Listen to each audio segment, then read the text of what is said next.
The Toronto Raptors making some big moves just before the NBA trade deadline that may have some fans scratching their heads.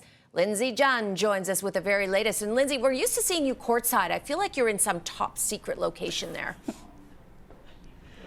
It's kind of a top secret location. We're actually in the Raptors practice facility, the OVO Athletic Center. I want to take our viewers into what's happening right now. In this room right here is where my fellow media colleagues, they are waiting to hear from Raptors general manager Bobby Webster to talk about the deals that have been yet to be confirmed that the Toronto Raptors made. Also discuss why they made them, some of the moves they chose not to make, and maybe some of the ones that they were trying to make but didn't actually pan out.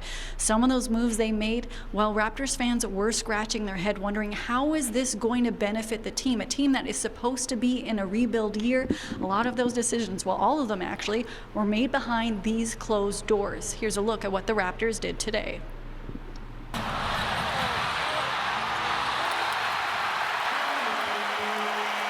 About an hour after the Raptors lost to the Grizzlies on Wednesday night, news broke that the Raptors were trading Bruce Brown, who is on an expiring contract, and Kelly Olynyk, who had 1 year and $13.5 million left on his contract, to the New Orleans Pelicans for Brandon Ingram and a first and second round pick. Ingram hasn't played in 2 months as he's dealing with an ankle sprain.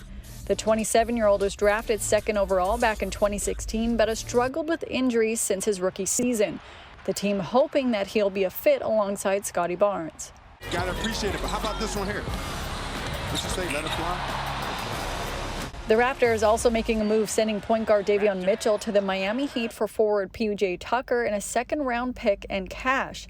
Mitchell was acquired by the Raptors in an off-season trade with the Kings that sent Jalen McDaniels to Sacramento. And before the 3 p.m. deadline came, they made another move.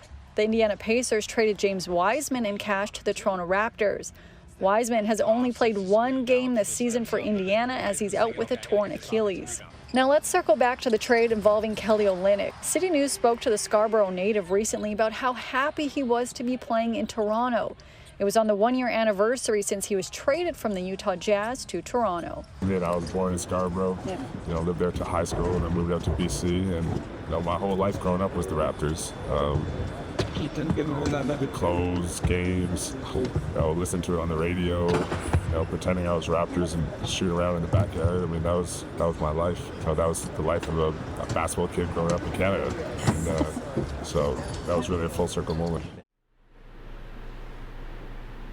Down this hallway at the Raptors practice facility are photos from their championship year, and still on the roster is Chris Boucher. He is the last player remaining on the roster from that championship year, and he managed to avoid being traded again this year, the year before, and the year before. Boucher's name was heavily involved in trade talks, and when he plays just 5 more games with the Toronto Raptors, he will pass Vince Carter for games played in the franchise.